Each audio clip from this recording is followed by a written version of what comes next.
And, you know, and that's part of why our conditioning for children has even been such that, you know, for many of us that went to public school, like you're taught to stand on the line, and if you squiggle out, you know, out of turn, then you're bad. So we've been conditioned in all this since we were children. And this inclination or transition from corporations or capitalism to socialism is nothing new. It's been in the power that these cite for centuries. They've been gradually lockstepping us towards that, like the Deal or Act of 1871 was one of those moments.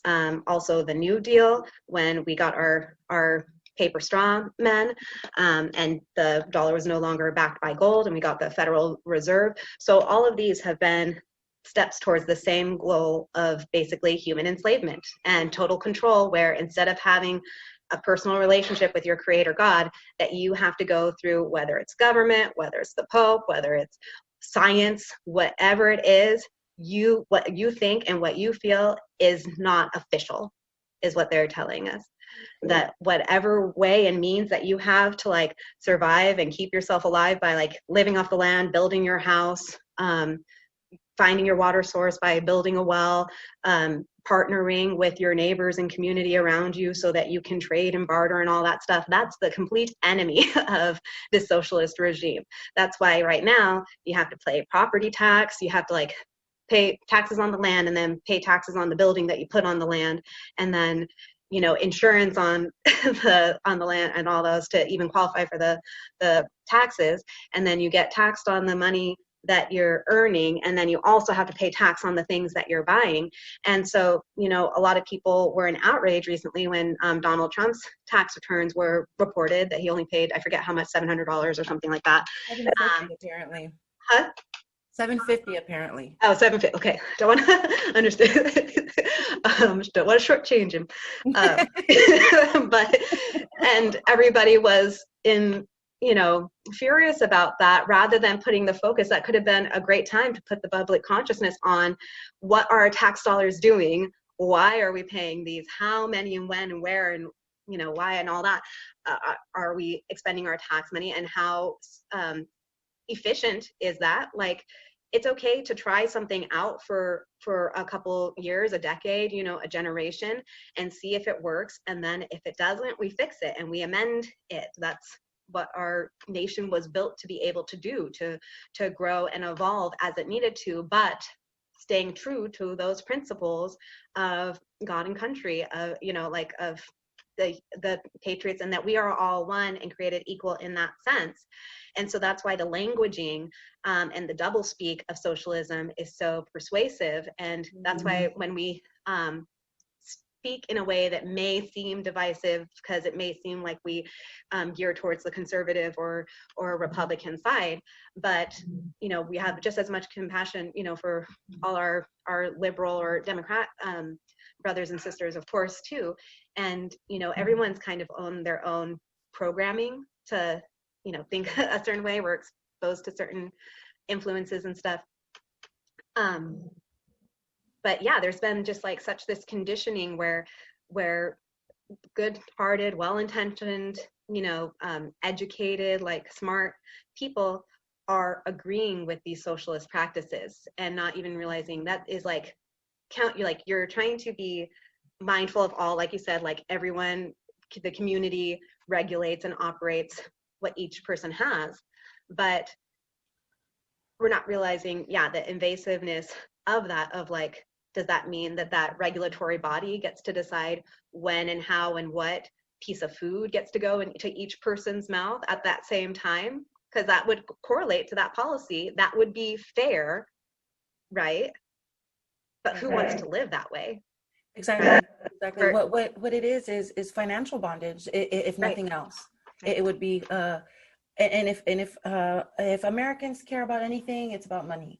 You know what I mean? So to be told, this is what makes it so unbelievable, which is what, excuse me, my microphone's falling over, which is what makes it which is kind of what made me a little bit nervous to talk about it, is that you do not get in between an American and his money.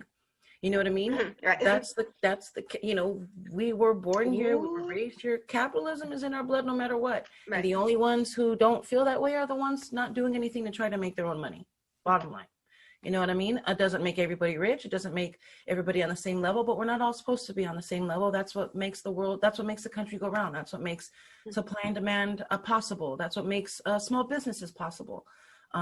So it's to take all of that away, to just sit there and imagine that all of that can be taken away, and then somebody sits there and tells me and gives me a paycheck that says, hey, this is how much you get to spend on milk, this is how much you get to spend on gas, this is how much you're going to get to spend on bread, and by the way, milk's $25 a gallon, bread's $15 a gallon, you know, or a loaf, you know what I mean? So it's a scary thought, a thought that nobody in this country ever would ever think could happen. Until now. Yet we're demanding it. And yet, well, ma'am, yeah, no kidding. Yet we sit here and we demand equality, and we demand the idea that equal pay is gonna fix everybody's problems. And if you ask me, if you really look at the stats, there is no such thing as an unequal paycheck when it comes to gender or race. There's no real significant evidence. There's anecdotal evidence. There's assholes everywhere, so there's anecdotal evidence for sure. But I think there's situations where people put too much importance of trying to police another person's thoughts or emotions or feelings. Like in a time where like ghost culture is so common, like in the dating world, you can stop talking to somebody for any reason and you're justified in just completely like icing them from your life. And it could have been like because you don't like the way they chew their food, or maybe you date blondes or something, and like that's not considered racist, but you're allowed to pick who your mate is going to be. And likewise, people have the right to decide who they want to do business with, who they want to socialize with, you know. And yes, to a certain degree, like we don't want to encourage a society that's constantly at war with each other, because that's not safe or productive or efficient for anyone. But we do have to allow that no one has to like you. You know, like nobody's obligated to like you, no matter what their reason is, you know. If somebody doesn't like my skin color, I don't particularly care. If you're the DMV person and you can do that transaction the way that I need it done, like I don't particularly care if you side-eyed me. People side-eye me for other reasons. They might not like my hair. Like I get side-eyed for, you know, I can't police everybody on why they might not like me, and not everybody's supposed to. As long as we can do those transactional ways and work as a society in that sense, then fine. You know, if somebody's like following me home to my door because they don't like my hair, then obviously that's a problem. That's a danger. Like that kind of behavior should not be condoned and like explicitly encouraged. But yeah, this idea that we're going to end racism because we'll put so much of the public thought into the hands of the people who can regulate our thoughts in a mature way, that then racism will be gone. When you know, just today you sent me a post from because there was, you know, the Harry Styles and he wore a dress and all and like, but he deserves to wear a dress. And you know, Candace Owen, I don't even know Candace Owen's original comment on it, but you know, critical I assume. And that Noah Cyrus responded with calling her a nappy ass hoe. And Candace Owen responded like, okay, you woke liberals, please explain to me how this isn't racist. Like, how is this behavior condoned and acceptable? But then like all this, you know, like, so if we, even our expression of trying to police and make sure that everybody's nice to each other, even that's not working. Like, you know, how many people get death threats and stuff because they post a Republican like meme where they show that they support Donald Trump, and then, you know, so just like the way of picking and choosing. And honestly, if we weren't so concerned about making sure that every employer was going to feel the same way about hiring me, if instead we put that energy into making sure that everybody knows how to provide for themselves, so you're not reliant on what Joe Schmo thinks of you in order to survive, then that's a much more efficient way. But that's empowering the individual. That's privatizing in a sense. And that's, yeah, allowing us to have private space. Like that's evaporating. Like it used to be, marketers and stuff had to like cold call and do all these things to try and get intel on what, the public liked and wanted and felt about things, especially on an individual level. But now we just shout it out on, our social media pages are just like one big thread of like, this is what I need to be marketed about. This is what I'm struggling with. This is what I like. And yeah, we've basically erased the private sector, except for in the hands of the people who are supposedly ruling us. So you would think that if there was like, and this is just me as an adult thinking like how governments should kind of think. I'm not like a politician or, government major or anything like that, political science major. But you would think that the people that are the most in charge would have to be the most transparent in the ways that, like, obviously national security and all those kinds of things, that you don't want like things just trickling out. But as far as like budget spending, like we should know where our tax dollars go. We should know like specifically how that's getting spent. And if it is getting invested into lobbyists, there should be some way to like intercede that. But we're not in the rooms when that's happening. It's like already signed and done, and then we have to like not only investigate to find out what the new law that they inserted was, but we have to know who to like charge and then go through that whole like legal pursuit when you have your own life to live and go to work and take care of your family on a day-to-day. So they've intentionally kept us so preoccupied with all these things, and a lot of our solutions are trying to fix a system that was institutionally made to break, basically. Like we judge people for, like, certainly there are people that don't want to work and don't want to contribute to society and feel entitled. There certainly are those kinds of people, and there are people who are working 3 jobs and trying to make ends meet just because of the way that they were born into the system, and that's like their role to play, I guess, in all of this. So as we have this opportunity, as the structure is crumbling, and the powers that be are trying to institute the Great Reset, this is the perfect time for us as well to take the helm and demand, no, obviously what was is gone, but this is going to be what the new thing is. So fortunately, as we're mentioning, like a lot of small businesses closing, there's been a couple, I think Max House, or what was that gym's name?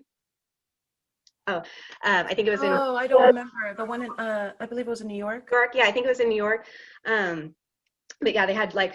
I want to say Max Power, but I don't think that's it. Max Power. But I could look at it. But yeah, like sheriffs came to like close down the gym because they stayed open after the like lockdown and orders. And the next day, the community showed up in front of the building to support and protect it and say, no, we're not closing down. And he was encouraging that, imagine if not only my gym, but all the businesses on this street, 1,000 businesses, decide to stay open, what they're going to send the sheriffs to like every single one. Like we have the power, it's in our hands, it's just for us to exercise it. But the problem is that there are these people who have been trained into the virtue signaling of like, I wear my mask, I'm following the rules, I'm going to get a vaccine when it's ready because I'm told to.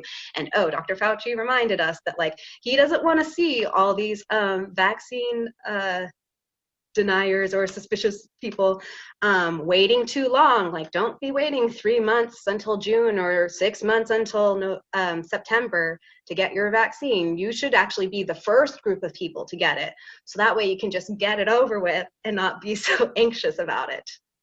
What's his suggestion? Oh, that's right. Yeah. That's right. Also, who was it? The 3 big guys.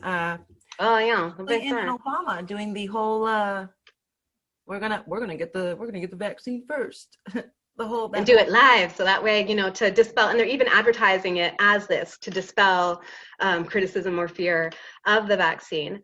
But there's been in other instances already where politicians have done a stunt of receiving the vaccine to receive public like approval or sympathy of it, and it was evident on the video that like the cap was still on the needle or something like that. So, it's so interesting that they're like, oh, we're going to go through with this. But it's like, Hollywood is Hollywood. Like nothing is anything real that we see on video anymore. So even if you saw a needle act like they closed up and you saw a needle like go into their skin, like who's to say if that really happened?